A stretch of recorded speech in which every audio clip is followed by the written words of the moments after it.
Welcome to Cycling Demystified, brought to you by Foundation Bike Fit and Frequency Cycle Works, the podcast where we help you take your cycling to the next level by sharing the knowledge from experienced bike fitters, mechanics, and the hidden players within the bike industry. Hey guys, welcome back to another short episode. Today we are outside, so apologies for any chirps or beeps or bumps or anything else that we hear in the background. And today, since we were recording an episode recently about extender plates with Ronan from Form Bike Fitting, I thought I would give you a little bit more insight into how extender plates work for cleat positioning, and also just go into a few more details about other of these form products which may help, such as shims and wedges. So we'll do like a mini series on these products which help with foot optimization and creating that better connection with your bike. So today I thought I'd start with extender plates because there's something new ish from Ronan. They're an option which isn't offered that much within the bike fit world, bike industry, and I think people have been playing around with cleat extender plates and cleat positioning tools for quite a while, but they've never really kind of hit mass market, and products have come and go. But I thought I'd delve into some of the reasons why they might be useful and what you might use them for yourself if you're keen on exploring these kind of things, particularly around cleat positioning and what effect that might have on your position and your bike fit overall. So what is a cleat extender plate? Well, it is a sheet of metal or a plate of metal which attaches to the bottom of your shoe through the cleat bolts and gives you greater range of positioning for your cleats themselves. So usually on a road style shoe, you are limited in your positioning options of your cleats, forward and back, that's fore aft, by how much movement is available through the cleat itself. And in some shoes, the mounting bolts where you attach the cleats are offered on a slider as well. So you can actually slide the cleat position backwards and forwards as well. So this gives you a particular range. The cleat extender plate is another plate that bolts onto those cleat bolts and gives you even more range of fore-aft movement of that cleat. So you could move your cleat. Generally speaking, most people are looking to move their cleat more rearward, more towards the mid-foot, though you'll never get truly towards like the middle of the shoe, but certainly further back.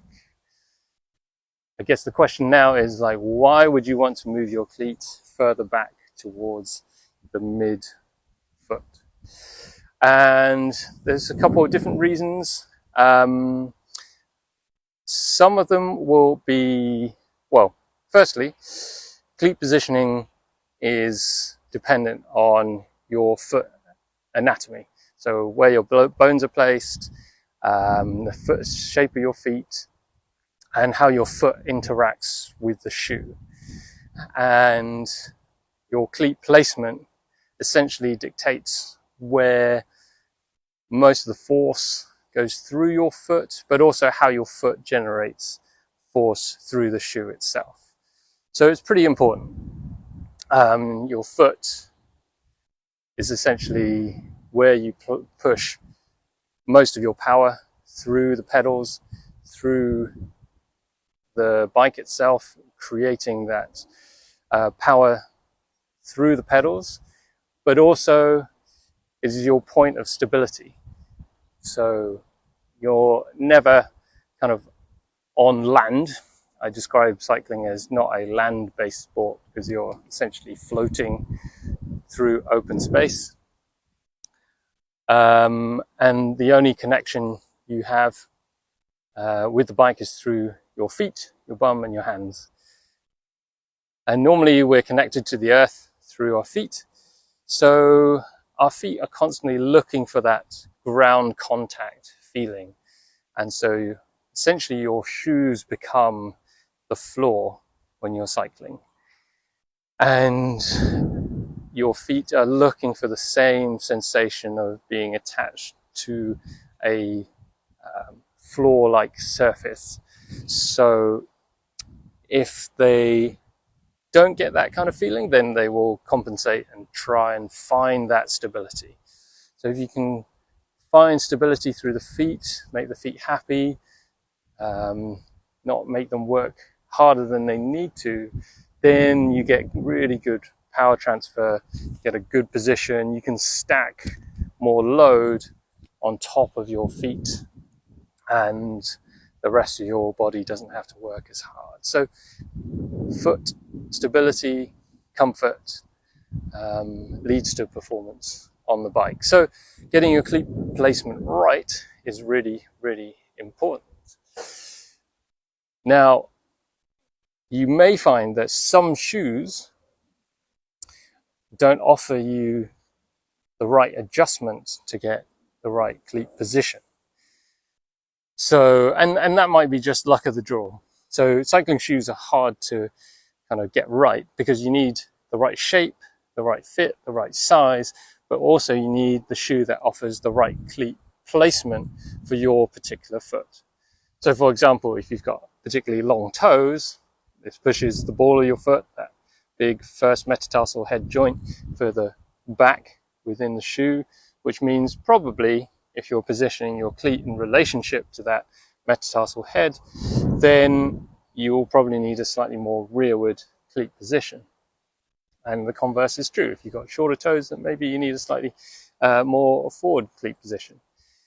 So yeah, cleat position can be determined just on anatomy itself. And if you don't have enough adjustment in the shoe itself, then an extender plate can be a cheap, relatively cheap option for you to prolong the life of your shoe, to kind of put more adjustment into it so that you can get a good position, a good cleat position, keep using that shoe, providing it fits in all the other parameters. So, you know, your foot's comfortable within the shoes, not squashing your toes, you've got enough room at the front to wiggle your toes, etc. No heel lift.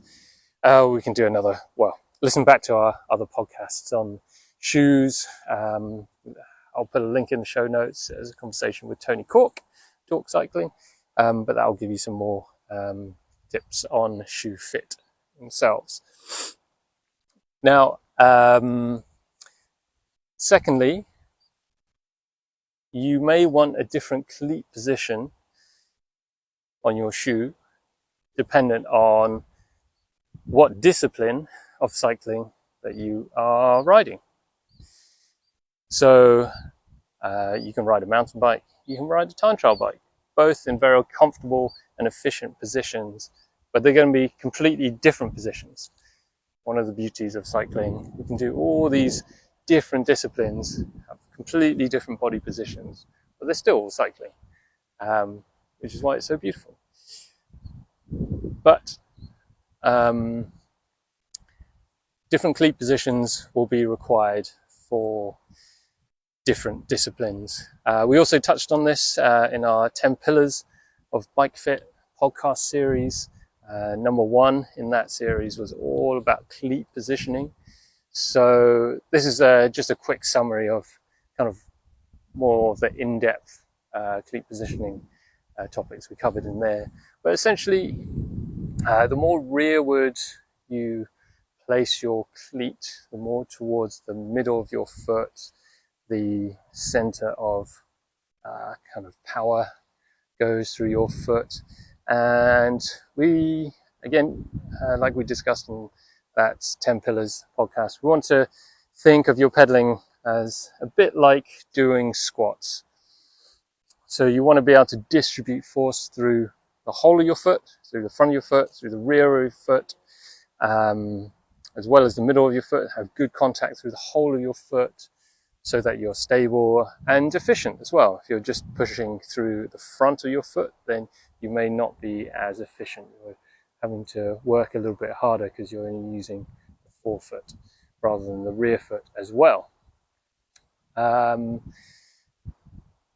So a more rearward position can be more stable. It can be a little bit more efficient through muscle activation, and is usually favored by long distance or steady state cyclists. So anyone doing ultra distance, Ironman, triathlons, something where your power output is relatively consistent and you want to keep a nice stable foot. The further forward you place your cleat, then the best way I can describe it is that you literally just get a little bit more leverage through the foot itself. So the point of leverage through the ball of your foot, your heel, your ankle joint, and then up into your calf. It's a slightly longer lever, and so you get more instantaneous power production, a little bit more calf activation, and a little bit more demand through all the muscles in your foot and leg, because they just have to work harder to stabilize. But you get a little bit more instantaneous power production, so favored by sprinters. If you look at track cyclists, they tend to have their cleats all the way forward because their priority is to generate the most amount of power as quickly as possible in the shortest space of time for a very short duration. Flying lap, 10 seconds, well, it depends how fast you are.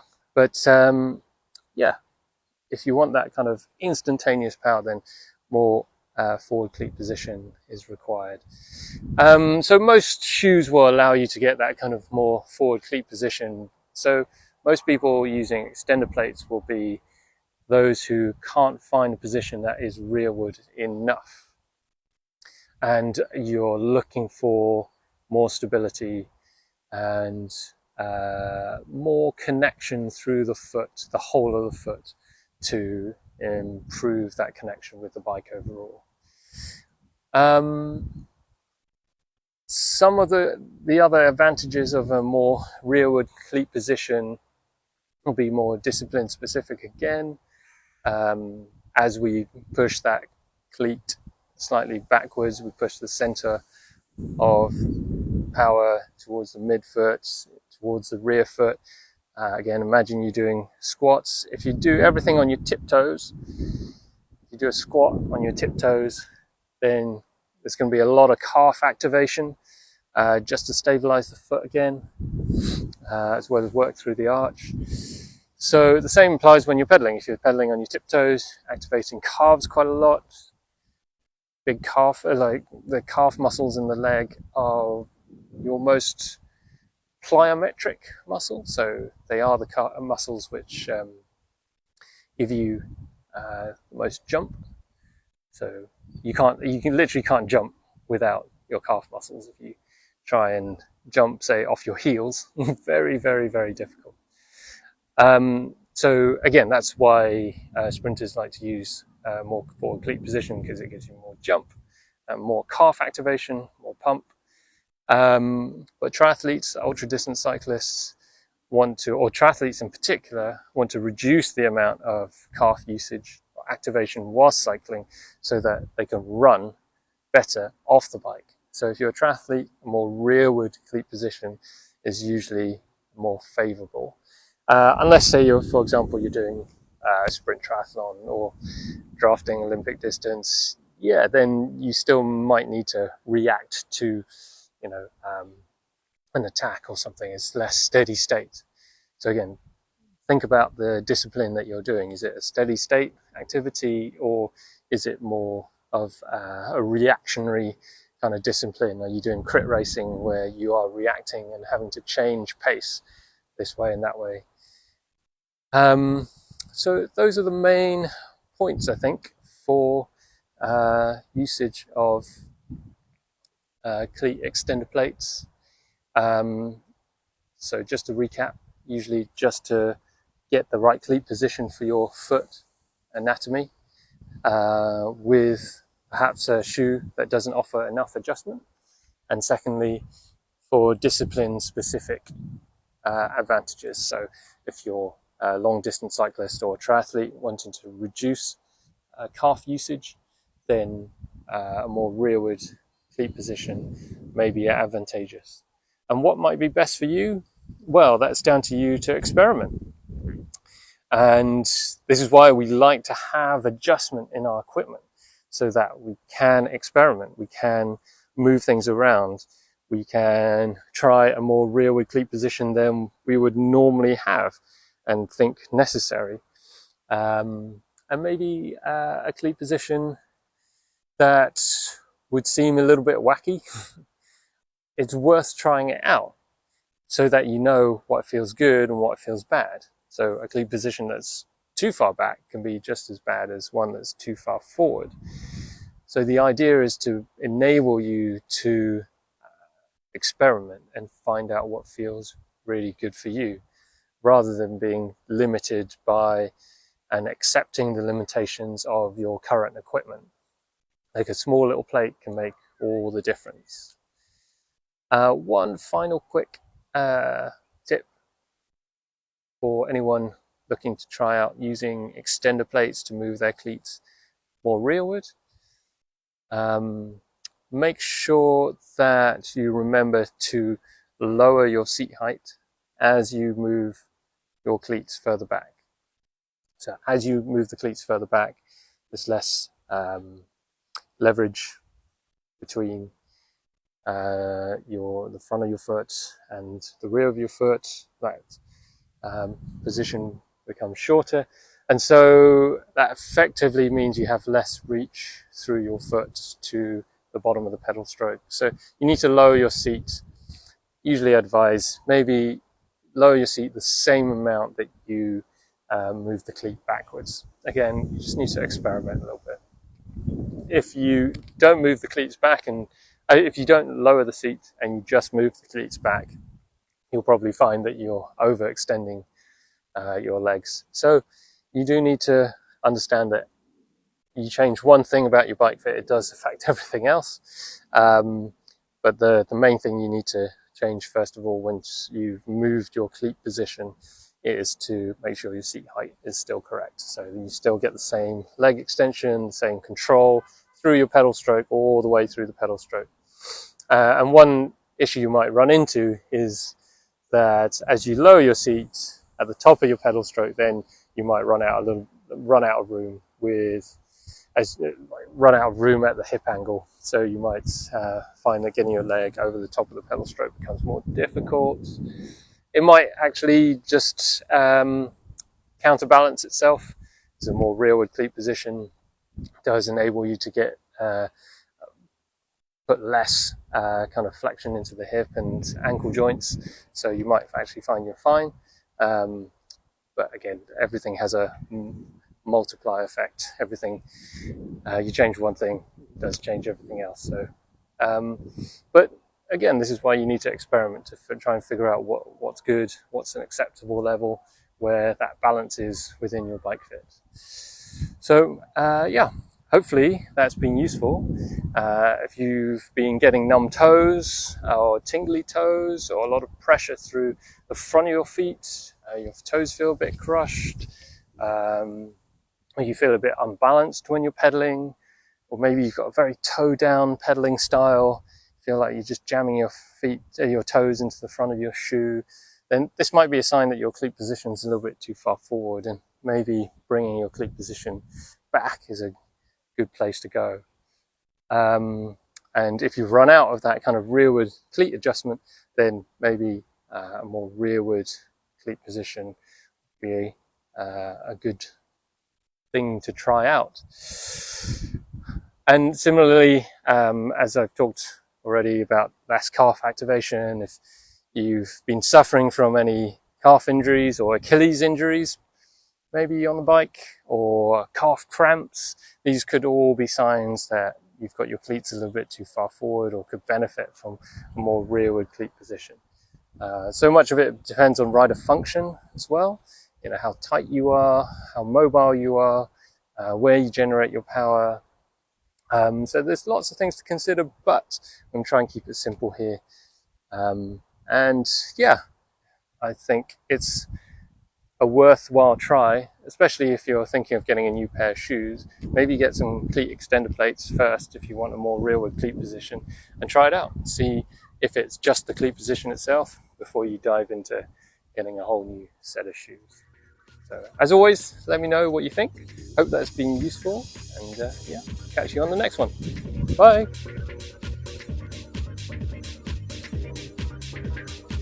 Suffering from numb hands, tingling toes, and any other persistent discomforts when you ride? These are all signs that your bike fit could be improved. If you're bike fit curious, get in touch with Wei or Matt by emailing info@foundation.fit or finding them on Instagram @FDN_bikefit. Finally, for all your bike servicing needs, custom dream bike or hand-built wheels, go to www.frequencycycleworks.com or find me on Instagram @frequencycycleworks. Until next time, keep on spinning.